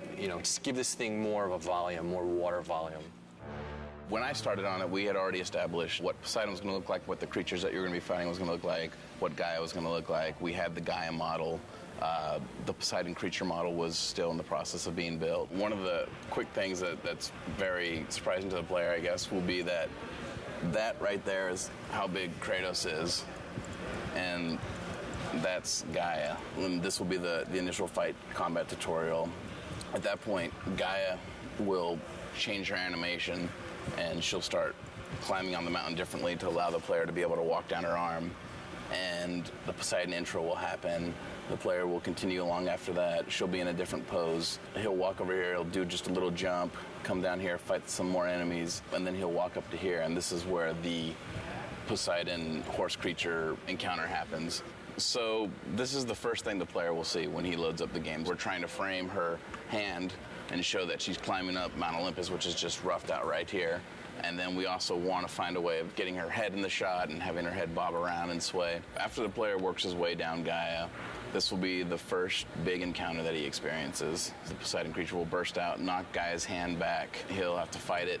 We're concerned with the player experiencing this new creature that he has no clue as to what it is. And the first thing he's doing is fighting it in a way that he doesn't feel comfortable. This is the first Poseidon creature encounter, and this right here is the first CS move kill for it, where he snaps its jaw.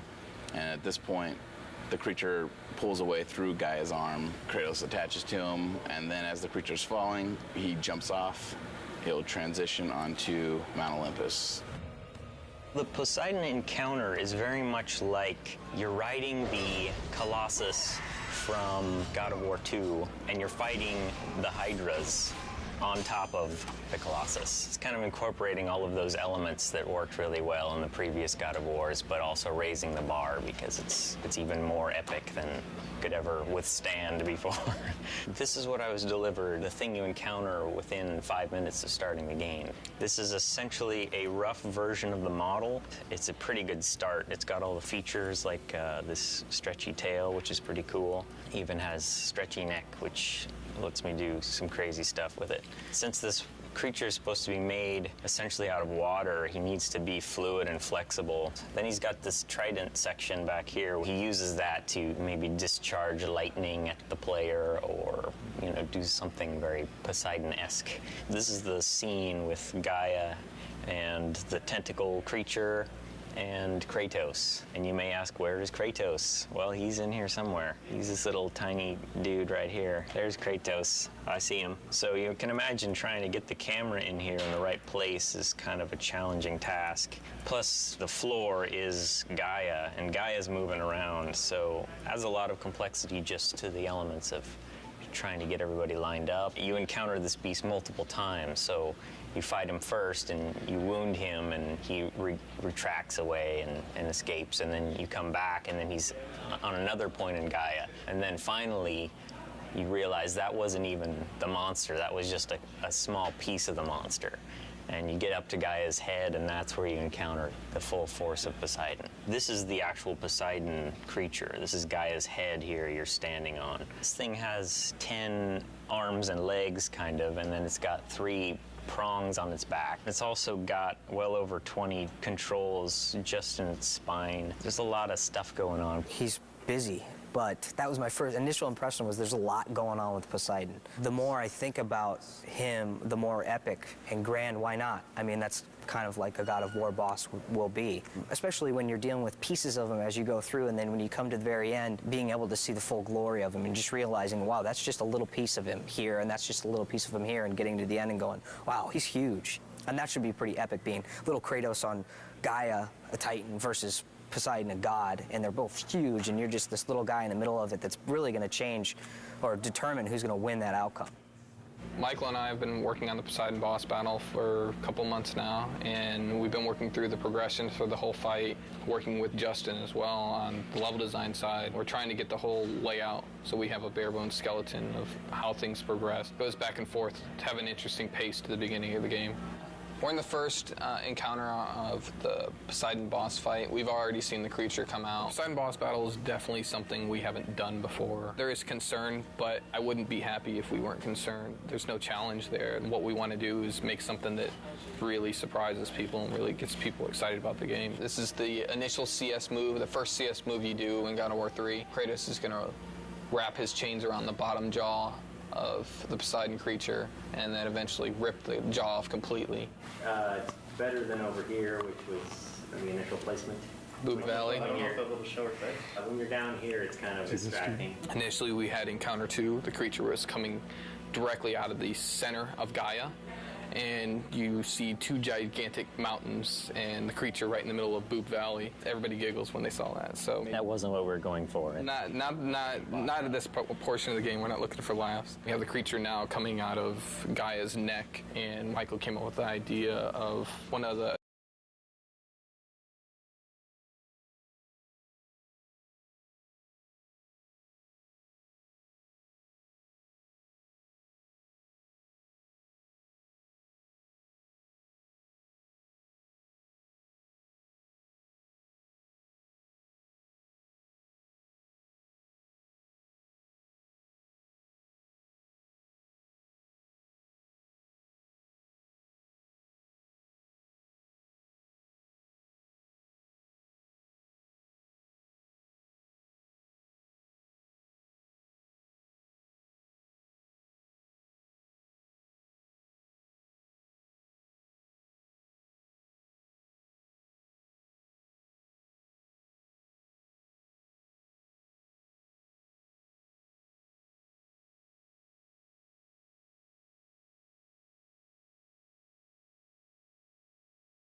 trident pieces on the back of the creature is actually piercing through her jaw and coming out of her mouth. So she really looks like she's in peril and she's getting destroyed by this creature.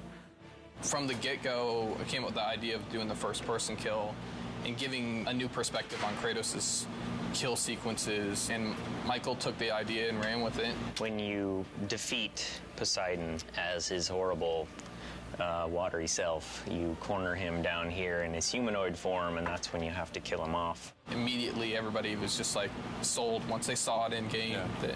There was a lot of skeptics too, as far as people come up to me, and I'm sure Adam too, and what are you doing? And then actually seeing it in a game, then everybody comes over and it's just like, all right, it worked. Kratos is not so good at making friends, but he's good at killing people. This boss battle has to end with a big, big finisher. And our final kill is where we're testing out these new CS moves of first-person kills. So minigame inputs right now are in a third-person camera, and then when you succeed, you get to see the impact of Kratos' attacks and see how Poseidon feels as he's getting completely torn up. He just screams really loud and then bites his ear. It's more of a nibble than a bite. So last time we checked him out, it was just the grayscale high-res ZBrush version, and I believe the low poly version as well. So since then, we've messed with water technology stuff, trying to make it look more like water's flowing through him. Help from like our art director, Ken, and other people trying to make the water look good. Generally though, water's pretty hard to do. It's just a combination of normal maps that scroll, like we take UVs and have them scroll, as well as parallax maps, which add the distortion, which makes it feel like it's a little deeper. After we do all the fights, get it designed, and seeing what you really see and what you really don't, and then we might have to adjust stuff from there, you know? Poseidon is doing well right now. We've been working on it for I don't know how many months, but where we are right now is every part of the boss fight and every part of the level has a first pass right now. It's in, it's functioning. I could hand you a controller and you can play through it. Tuning-wise, it might be too hard. The animations might be placeholder, but it's there. And we have people internally play testing it. So there's people who around here picked up the controller, played it, and been like, oh, wow, this sucks, or this is awesome. And then we keep tuning it and playing around with it to that. We have meetings every week now, so we constantly see how much there is to do, and I mean, it's close as far as gameplay-wise. It's all there, but doing stuff on the Titans is proven to be very challenging. So things that would usually take 5 minutes take 2 hours. All things considered, all the crazy shit we're doing in there, we've had to make hardly any, if any, concessions, which is pretty amazing because the scope of this thing is just huge. This is when we finally get the reveal of Poseidon in his big, giant, epic form. So you find out that these creatures you're fighting are just part of this one, basically the ocean pulled up to Mount Olympus. Oh, Poseidon's broken. There you go. That's how you know it's in development. In development. And the water's supposed to be moving here and all that. He's got no arms. He's got no arms. You know, we have to polish this. We have to make this robust and bug-free, which that's the really scary part. But it's getting there. When we first saw Poseidon, we were visiting the studio in Santa Monica and working with Stig, and it just blew us away that the whole screen was filled with this boss. I don't think there's ever been a boss as big as this boss. We're actually right in the midst of scoring it with Mike Regan, and it's going to be huge. We're going to pull out all the stops, 20 brass players, 53 string players, massive amounts of percussion. So we're really going to try to create a kind of a cinematic unfolding experience for that whole first gigantic boss fight. I hope that they're just blown away by just something they'd never seen before in a game, and to me, that's my ultimate goal when I'm making games, is like hopefully to make something that people haven't experienced, and that makes your game really stick out. The moment that I really got to play through that Poseidon level at the beginning of the game, and you remember how excited I was, like really kind of like when we first got the assets together and like we could sit down and play the things. And you could see, like, with the polish and everything, how amazing it was going to be. And that's it for me right there. You have disrespected the gods for the last time, Kratos.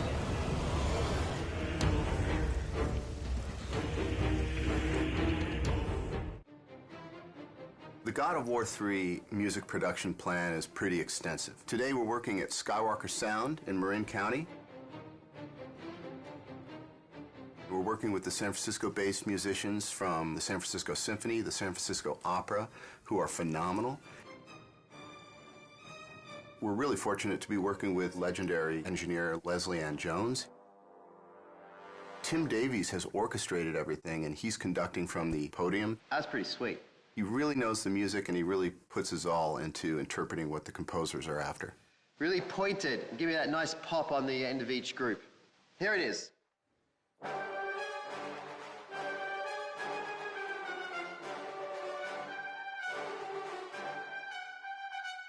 Beautiful. Thank you. The music originally comes in from the composer in what we call a mock-up, which is basically he's using his synthesizers and samplers and, you know, we call them fake strings, fake brass, fake choir, to assemble the composition. And then once it's approved, it comes to me to translate that and put it on paper for the orchestra. It's damn expensive to have an orchestra sitting there, so my job is to make sure that everything's spotless on the page in their language.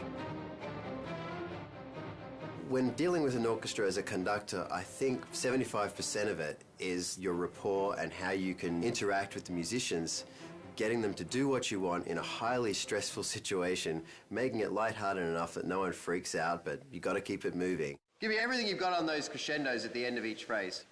Here it is. They're a pack, and they need a leader, and they're all brilliant musicians, but there's something about when you put an orchestra together, they need that focal point, that one person that they follow. These are pretty nasty swells where you got the flutters and everything. Feel free, if it's going to be smoother, to hit the note and then start the flutter later. Okay, here we go.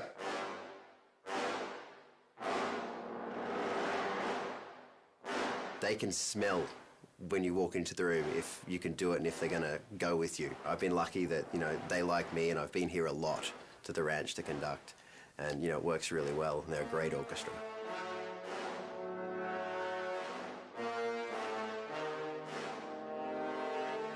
Originally on God of War 1, we had several composers, many of whom have remained with us through the God of War series. And the reason for this is not because one composer wouldn't necessarily be able to compose the whole score. It's because the variety that their different styles bring to the table is actually a tremendous advantage. Why are there 5 composers on this collection? Well, that's a question for somebody else who did the hiring, because I'm sure that any one of us would be quite happy to bump the other ones off and do it all by ourselves. And a different alternate to that answer is the reason being is because each one of us actually have a very strong voice in how we write and approach music.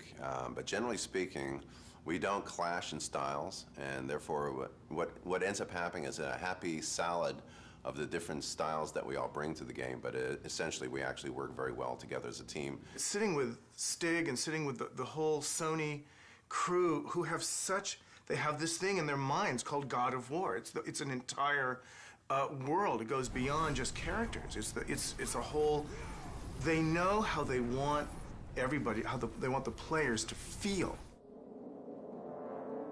I think what ties my music and your music and everybody else's music in is the fact that the great people at Sony, from Stig and down, is they know when it's wrong and they know when it's right. And even though we haven't heard each other's music, it ties together amazingly just because it's run through this filter, and the filter is God of War. Right.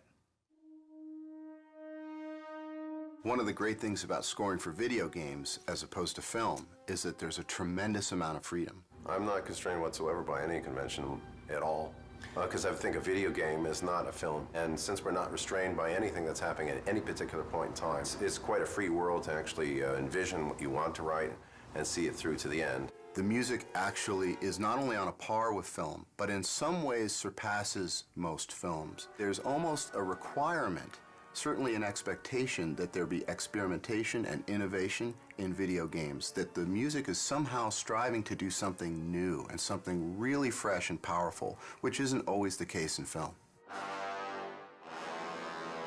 When it comes to raw power, I mean, this actually goes to another level than most films. Oh, yeah. Yeah, we have to write music that must exist and take care of the atmosphere that you're in and add to the intensity of the battles that you're in. It's kind of carte blanche. We get to write these amazing sounding scores and have it backed by 40-plus piece string section, 20-plus piece brass sections. The sky's the limit. We use a oversized brass section, so it's double the size of a normal standard orchestral brass section, just to give us this massive power and this huge low end. Guys that play low instruments, all they want to do is play low, and so we give them that opportunity.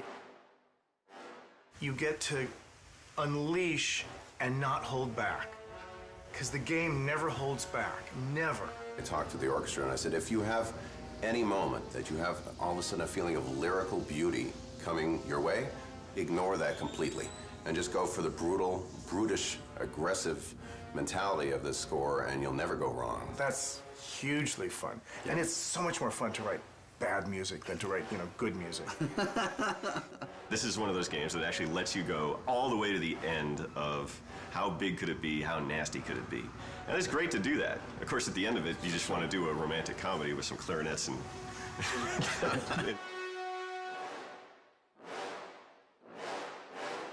That was really good. At least as composers, we're being hired to do what we do, which is write melodic material, aggressive, edgy material that people remember. Think about when we went to go see your favorite movie as a kid, and you walk out humming the theme, and you want to buy the soundtrack because it's such a great part of the experience, and that's what we're trying to do. Is to get people to buy the soundtrack to God of War 3. Yeah, I forgot. Good point. We did just go down to the studio, and we saw where the game's at, and the game, as you probably have just played through to unlock this video, is amazing.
My vengeance ends now.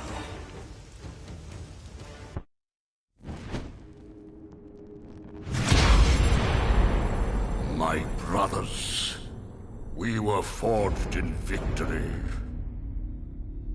A victory that ended the Great War and brought forth the reign of Mount Olympus.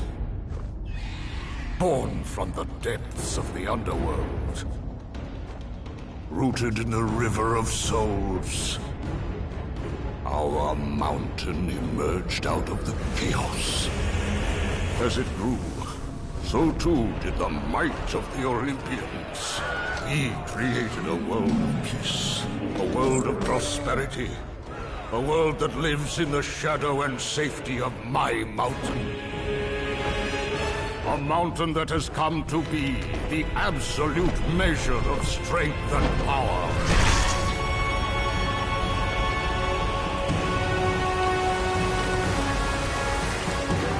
Now, on this day, that power is to be tested.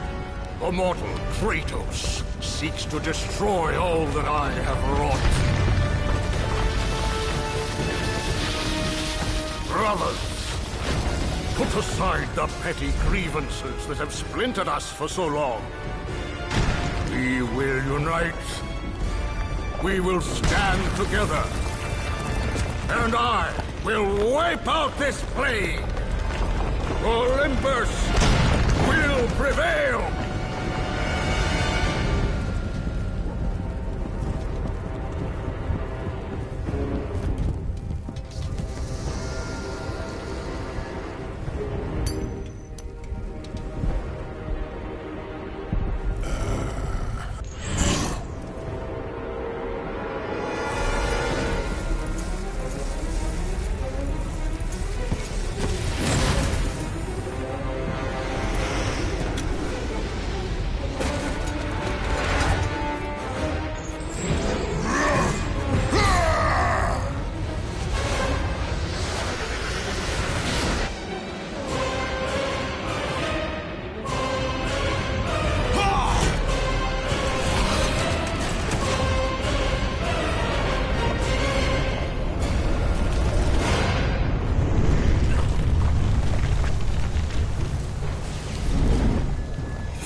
Son has returned. I bring the destruction of Olympus! The Titans will fail again!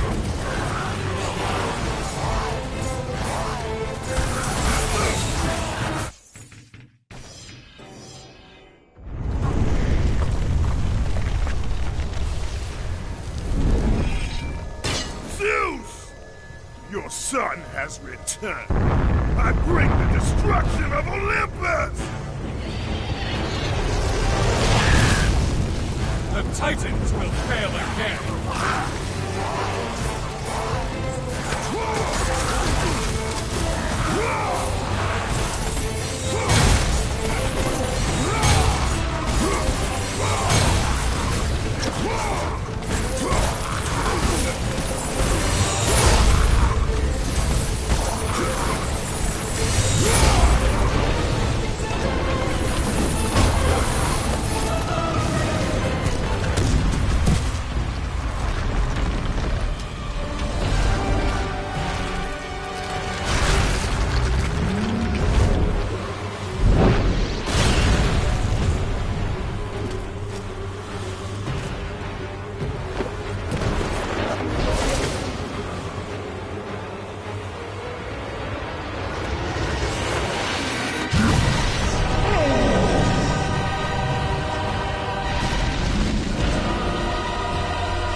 Yeah!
A true warrior does not hide, Poseidon! Leave the sea and face me! You have disrespected the gods for the last time, Kratos.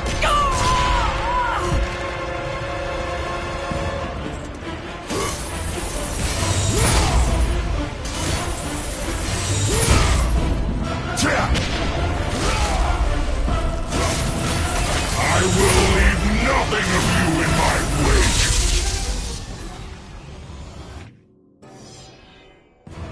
All of Olympus unites against you!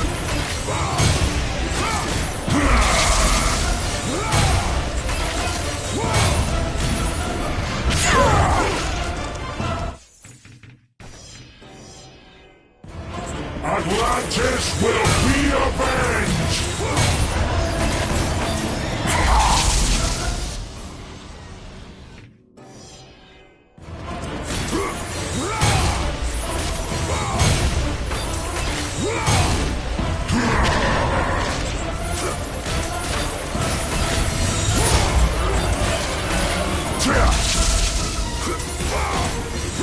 Fury of the sea has been unleashed!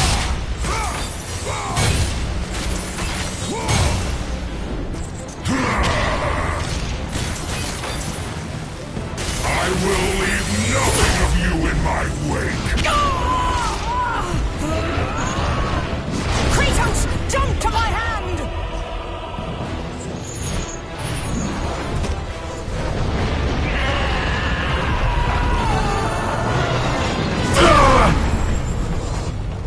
For the greatness of Olympus!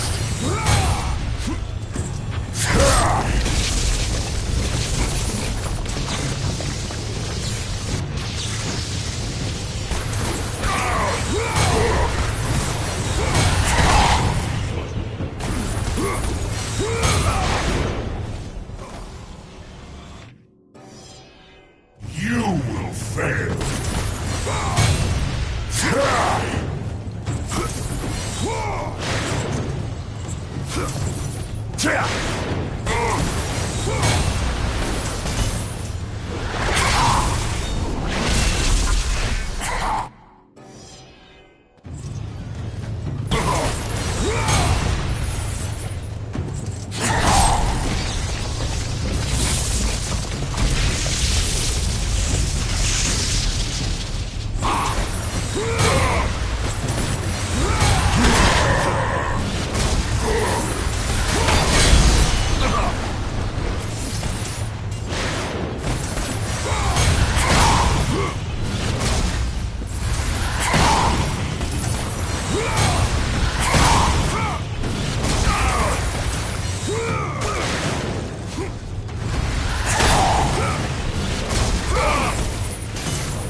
For the glory of...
Atlantis will...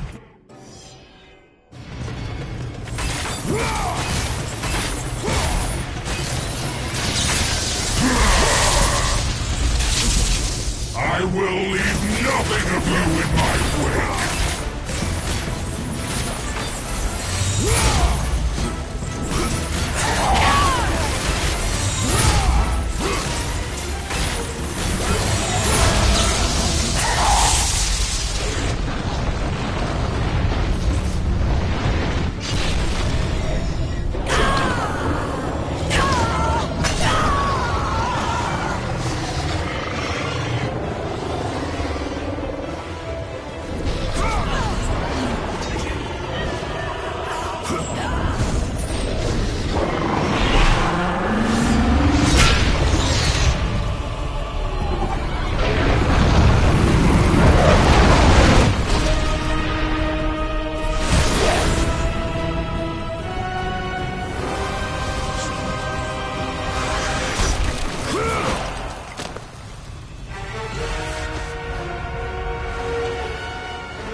Zeus should have kept you where you belong.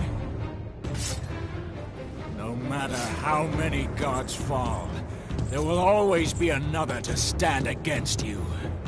They will fall as well. The death of Olympus means the death of us all. Then prepare for your death, Poseidon.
Zeus is within our reach. Climb to my hand.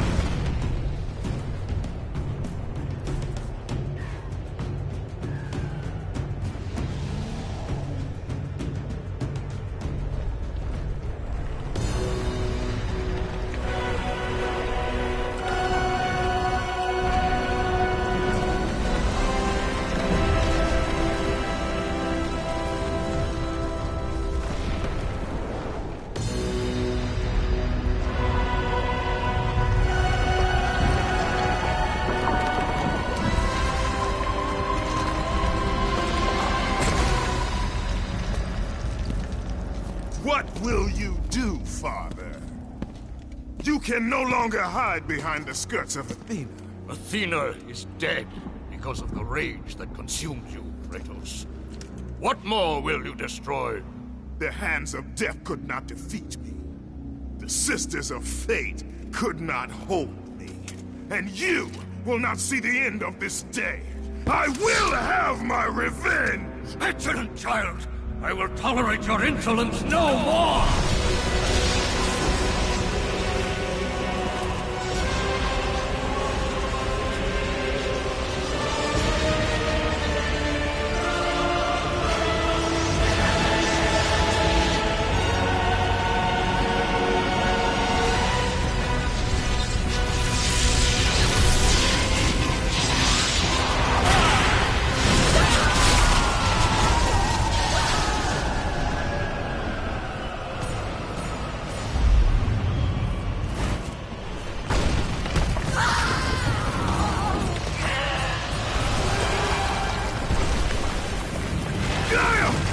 I can hold on no longer! If I help you, we will both fall.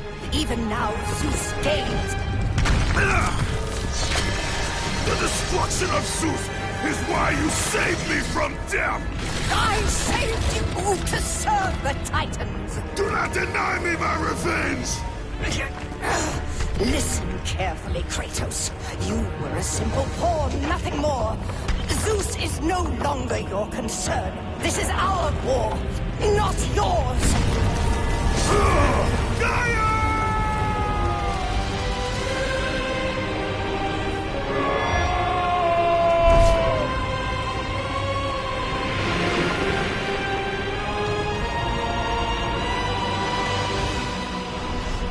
I have lived as a warrior. I have died as a god. Having suffered the ultimate sacrifice, I have been denied release. I will defeat Olympus. I will have my revenge.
We are not finished, Zeus. The gates of Hades have never held me. Death cannot hold those with purpose, Kratos. Athena, I have missed you, Spartan. I don't... My sacrifice to save Zeus has brought me to a higher existence. You You still appear to be an Olympian. Appearances can be deceiving, Kratos. So can the children of Olympus. Perhaps. But remember, my death came by your blade. My blade was meant for Zeus. Be quick with your words. As we speak, the war for Olympus rages on, and mankind suffers. Let them suffer. The death of Zeus is all that matters. Zeus will not fall as easily as Ares. To destroy the king of the gods, you must seek the source of the strength, the flame of Olympus. You once sacrificed yourself to save Zeus, and now you seek to destroy him? What has brought about this change? I see truths where I did not before.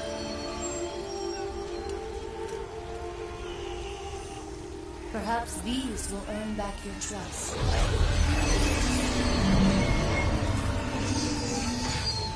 These are the blades of exile. They will help guide you on your journey to the flame.